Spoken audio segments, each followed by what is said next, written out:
तो भगवान गीता में ये कहते हैं अगर आप भक्ति पूरी भी नहीं कर पाते, थोड़ा सा भी कर लेते हैं भक्ति, तो क्या होगा, आपको ब्राह्मण परिवार में जन्म मिल जाएगा, धनी परिवार में जन्म मिल जाएगा, अच्छे घराने में जन्म मिलेगा और दोबारा भक्ति करने का अवसर प्राप्त होगा। और अगर मैं भक्ति ना करूँ तो?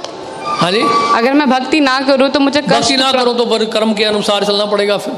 कर्मणा देव नेत्र न जंतुर्देहो भवते। मेरे एक जानने वाले हैं, पिछले 10 साल से वो डिवोटी हैं यहीं के, ठीक है। अभी 6 महीने पहले उनकी फादर की डेथ हुई थी। ओके, तो ये कृष्ण भगवान ने ये जो कष्ट उनको दिया, क्यों दिया? वो तो 10 साल से इनके डिवोटी थे। हमने तो बोला ही नहीं कि आप कृष्ण भक्त बनते तो कष्ट नहीं आएगा, हमने नहीं कहा। कल के मैं क्लास में गई थी, नहीं हमने नहीं कहा ये कि कृष्ण भक्ति अगर करेगा कोई कष्ट नहीं आएगा। उसको कष्ट आएगा, कष्ट करने की जो सहन करने की दृष्टि बदल जाएगी। जैसे कि एक व्यक्ति जो है सड़क पे जा रहा है और साथ रास्ते में बैरियर्स हैं, स्पीड ब्रेकर्स हैं, तो एक व्यक्ति ठेले में जा रहा है, दूसरा व्यक्ति मर्सिडीज में जा रहा है, तो मर्सिडीज में जा रहा है वो भी उसी सड़क से जा रहा है, झटके उसको कम लगते हैं। कहने का मतलब यह है कि कष्ट जो है भक्तों के जीवन में भी आता है, सहन करने की शक्ति भगवान देते हैं। यानी कि जहां पे पांव कटना होता है वहां पे सुबह चुभती है केवल आपको, तो कष्ट तो आएगा ही आएगा। ऐसा कभी ना सोचें कि हम कृष्ण भक्ति में लग गए तो हमारे जीवन में कोई कष्ट नहीं आएगा। इनफैक्ट भक्त तो प्रार्थना करते हैं भगवान से कि हमें और कष्ट दीजिए। विपदा संता ता शाश्वत तत्र तत्र जगत गुरु भगवत दर्शनम स्याद पुनर्भव दर्शनम। आप कुंती महारानी कह रही हैं आप हमें और कष्ट दीजिए, और कष्ट दीजिए, और कष्ट दीजिए, क्योंकि आप अगर कष्ट देंगे तो आप ही का स्मरण करेंगे। अब आपका स्मरण करने का मतलब यह है दोबारा जन्म मृत्यु जरा व्याधि के संसार में दोबारा नहीं आना पड़ेगा। तो आपका कहने का ये मतलब है कि अगर आप कृष्ण मतलब कुछ भी हो जाए भगवान कृष्ण के शरणों में रहो हमेशा। बस बस ये है पॉइंट। लेकिन कोई पॉइंट आप समझे, बिल्कुल बहुत बढ़िया पॉइंट बोला आपने, तालियां बजाइए उनके लिए। एक मिनट, ये कोई पॉइंट नहीं होता। अगर भगवान कृष्ण के शरण में नहीं हो तो मेरे पास जरूरी कि मुझे कष्ट मतलब कष्ट तो वैसे भी आना है जिंदगी में, चाहे मैं रहूं या ना रहूं। जिंदगी में आना है, लेकिन यहाँ से कष्ट का निवारण आपको दिया जा रहा है हमेशा के लिए। जन्म मृत्यु जरा व्याधि के चक्र से आपको हमेशा के लिए छुटकारा पाने का एक सुअवसर प्राप्त हो रहा है। भगवान की सेवा में लगे, एक जीवन आप कृष्ण की सेवा में दे दो, कृष्ण आपको वापस लेके चले जाएंगे। तो आपका कहने का मतलब है कि मैं कृष्ण के शरण में जाती तो अगले जन्म में मुझे इंसान क्या ही वो मिलेगा, इंसान का मिलेगा। और अगर अच्छी तरह से भक्ति करेंगे तो भगवान के धाम में भी जाएंगे। ये तो मरने के बाद किसने देखा है कि कौन कहाँ जा रहा है? हाँ जी, मरने के बाद कौन जानता है कि कौन कहाँ जा रहा है? हाँ, इस बात की गारंटी कौन लेता है? सामान्य लोग नहीं जानते हैं, लेकिन भक्त जानते हैं। यम यम वापि स्मरण भावम त्यजते अंते कलेवरम तम तम एवैते कौन्तेय सदा तद्भाव भाविता।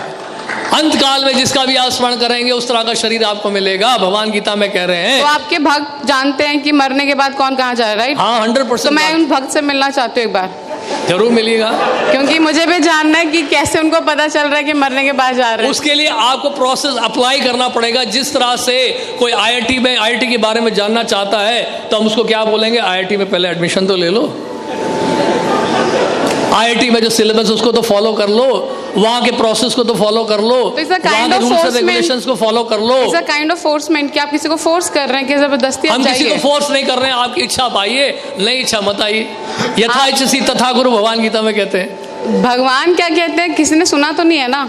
भगवान कृष्ण गीता में 18वें अध्याय में कह रहे हैं। भगवान, एक मिनट, ये सिर्फ आपने बुक प्रिंटेड पढ़ा है, किसी ने पर्सनली सुना है भगवान को? पर्सनली किसी ने भी नहीं सुना है। जिस तरह से 2+2 4 आपने अपने टीचर से सुना, उन्होंने अपने टीचर से सुना, हमने अपने गुरुदेव से सुना। तो गुरुदेव हमने प्रभुपाद से सुना।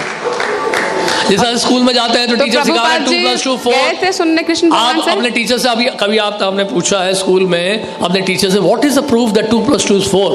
What is the proof this is A, this is B? Teacher ने कभी जवाब दिया ना, आपने पूछा ना कभी वो जवाब देंगे। बट ये तो अंधा ज्ञान हुआ ना फिर। हाँ, तो इसका मतलब जो स्कूल में पढ़ाया जा रहा है वो भी अंधा ज्ञान है। स्कूल की बात नहीं है, आपने कहा कि जो आपके गुरु ने बताया स्कूल की बात ही है, क्योंकि ज्ञान तो ज्ञान है, वो भौतिक ज्ञान है, आध्यात्मिक ज्ञान है। भौतिक ज्ञान में आप विश्वास कैसे कर लिए कि 2+2 4 होता है? आप कैसे मान लिए ABCDEFGHIJKLMNO है? आपने कैसे विश्वास कर लिया अल्फाबेट्स को? टीचर कहता है मैंने अपने टीचर से सुना, वो टीचर कहता हूँ मैंने अपने टीचर से सुना, राइट? ये है सिस्टम ऑफ अथॉरिटीज को कहते हैं डिसेंडिंग प्रोसेस। इसी तरह से गुरु परंपरा के माध्यम से, एक प्रमाणिक गुरु परंपरा के माध्यम से हम जान पाते हैं भगवान कृष्ण की शिक्षाओं।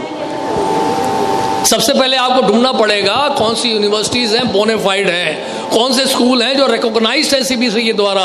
उसी तरह से वैश्य सिद्धांत को समझने के लिए, इस आध्यात्मिक ज्ञान को प्राप्त करने के लिए हमें सबसे पहले ढूंढना पड़ेगा कि प्रमाणिक स्रोत कौन सा है जिससे हम भगवान कृष्ण के बारे में जान सकें। इसके लिए हमें शास्त्र पढ़ने पड़ेंगे। तो उन शास्त्रों में इस प्रकार से वर्णित है। और बताइए। बस ठीक है। अल्लाह